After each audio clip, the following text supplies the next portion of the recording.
नमस्कार दोस्तों, के कोचिंग सेंटर में आप सभी का स्वागत है। मैं हूं कैलाश कुमार और आज हम लोग चर्चा करने वाले हैं 10वीं के बाद क्या क्या करियर ऑप्शन बनता है। क्योंकि बहुत सारे बच्चों को ये कन्फ्यूजन रहता है कि 10वीं के बाद क्या लेके पढ़ें, कैसे पढ़ें, कौन सा पढ़ाई करें जो आगे फ्यूचर में काम दे। तो आइए हम लोग उसके विषय में आज चर्चा करते हैं। लेकिन उसके पहले, चर्चा शुरू करने से पहले आप लोग को बहुत बहुत शुभकामनाएँ और बधाई भी, क्योंकि आप अगर इस वीडियो को देख रहे हैं तो अवश्य आप 10वीं पास किए होंगे। तो आपको उज्जवल फ्यूचर की शुभकामनाएं। तो आइए हम लोग शुरू करते हैं।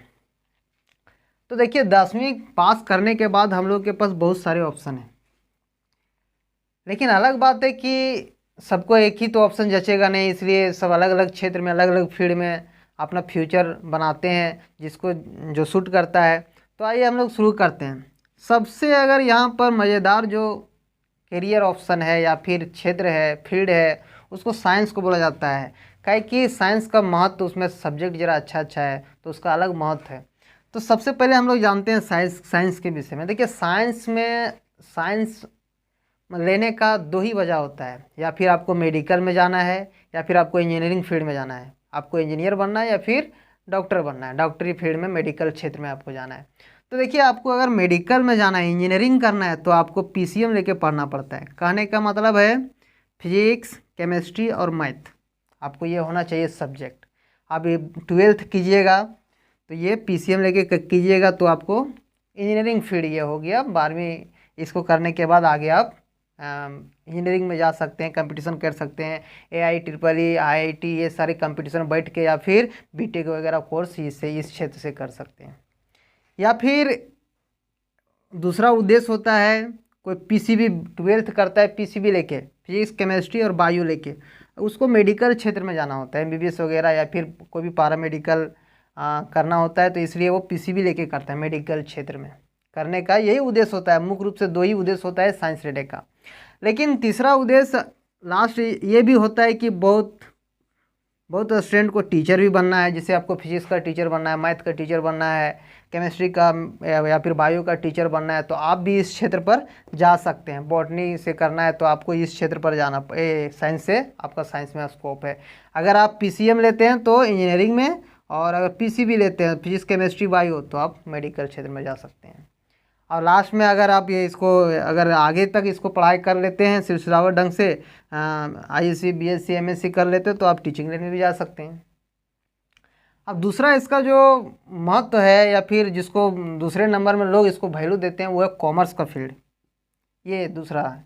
तो इसको लेने का मेन उद्देश्य होता है जिसको फाइनेंस में इंटरेस्ट होता है, अकाउंटेंट वगैरह रिलेटेड जो जानकारियाँ होती है, जो उसका ब्यौरा रखता है, इस फील्ड में जाना पसंद करता है।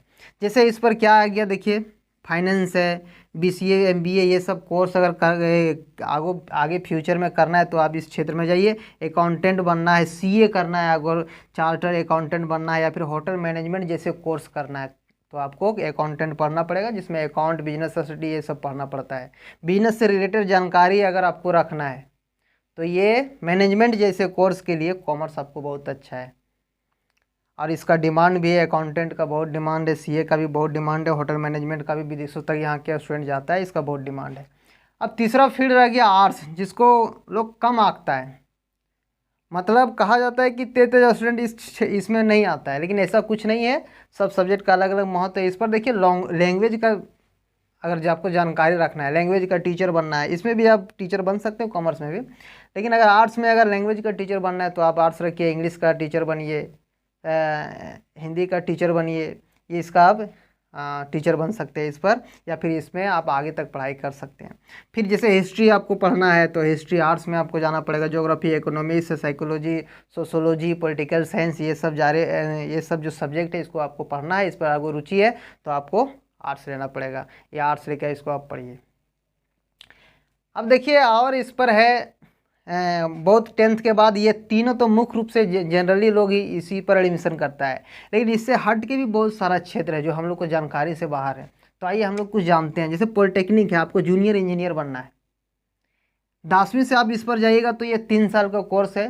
पॉलिटेक्निक में अगर जाइएगा तो ये 3 साल का कोर्स है, ये जूनियर इंजीनियर है। मतलब अगर आप इंटर करके, पीसीएम करके अगर इंजीनियर बनते हैं, बीटेक या फिर AIEEE निकालते हैं, IIT निकालते हैं, तो वो उस इंजीनियर से आपका थोड़ा नीचे का है, आप जूनियर इंजीनियर कहलाएंगे। इस पर भी ब्रांच सेम ही है, जैसे मैकेनिकल आप इस पर भी बन सकते हैं, सिविल इंजीनियर इस पर भी बन सकते हैं, इलेक्ट्रिकल इंजीनियर इसमें भी बन सकते हैं, ऑटोमोबाइल इंजीनियर इसमें भी बन सकते हैं।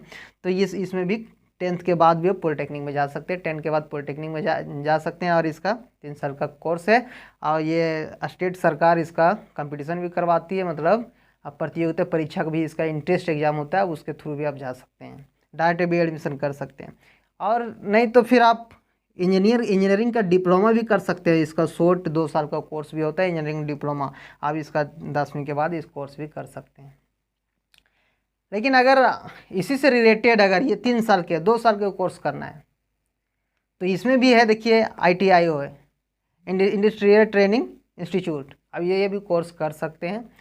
इसमें भी फिटर है, वेल्डर है, मैकेनिकल है, स्टेनोग्राफर है, ये सारे छोटे छोटे कोर्स जो हैं ये 2 साल 10वीं के बाद आपको जल्दी कुछ करना है, जल्दी पैसा इनकम करना है, अर्न करना है, तो आप इस क्षेत्र में जा सकते हैं, ITI कर सकते हैं। इसका भी बहुत महत्व है। अभी तो अगर आप 12वीं के बाद IIT करके जाते हैं तो आपको रेलवे में लोको पायलट का भी वैकेंसी भर सकते हैं, लोको पायलट भी बन सकते हैं आप। उसके बाद देखिए आता है अगर है आगे है जो करियर ऑप्शन, वो रेलवे है। बहुत स्टूडेंट ऐसा करता है कि 10वीं के बाद वो इंटर ये सब ना करके वो रेलवे का तैयारी करने लगता है। मतलब रेलवे का जो ग्रुप डी का जो वैकेंसी है वो ज़्यादा 10वीं पास के बाद ही आता है, सारे वैकेंसी 10वीं पास के बाद ही आता है। तो आप गुड्स गार्ड बन सकते हैं, हेल्पर बन सकते हैं, कुकमैन बन सकते हैं, वाशरमैन, ये सारी वैकेंसियाँ जो रेलवे के ग्रुप डी लेवल का होता है, जो ग्रुप डी लेवल का वैकेंसी है वो सारे 10वीं के बाद आता है। तो आप ये सब पढ़ के इस सब में एडमिशन आप आर्ट्स में करवा लें, इसका तैयारी भी कर सकते हैं आप रेलवे में जाने के लिए। अगर रेलवे में आप इच्छुक हैं तो यहाँ से आप 10वीं के बाद भी जा सकते हैं। फिर देखिए इसका डिप्लोमा कोर्सेज भी बहुत है, 10वीं के बाद डिप्लोमा कोर्सेज बहुत, जैसे इंटीरियर डिजाइनर, जैसे घर का डिजाइन करना है, ये सब का डिप्लोमा कोर्सेज भी है, शॉर्ट टर्म के लिए 1 साल 2 साल के लिए, ब्यूटी कल्चर, गारमेंट टेक्नोलॉजी, फिर हेयर ड्रेसिंग, ये सारे जो कोर्स हैं ये आप डिप्लोमा के अंतर्गत आता है। छोटे शॉर्ट टर्म का कोर्स है, आप 10वीं के पास ये सारे कोर्स भी कर सकते हैं।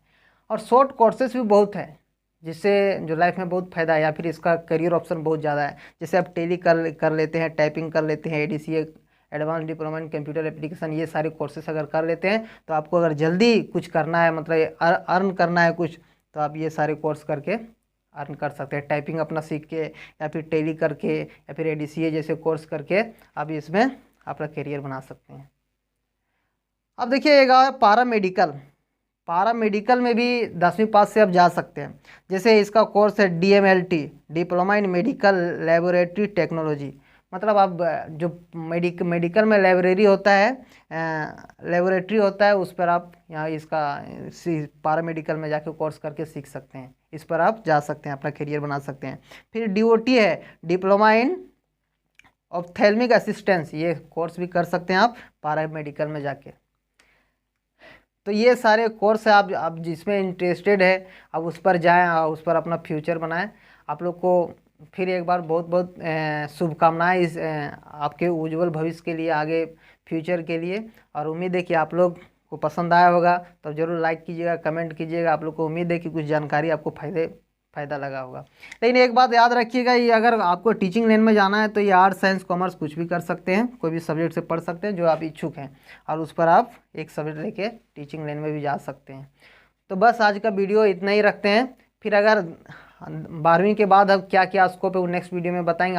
12वीं आर्ट्स से करने के बाद क्या स्कोप होता है, कॉमर्स या 12th करने के बाद क्या स्कोप है, और साइंस से करने के बाद क्या स्कोप है, उसके विषय में हम डिटेल से फिर नेक्स्ट वीडियो में बताएंगे। तब तक के लिए बहुत बहुत धन्यवाद।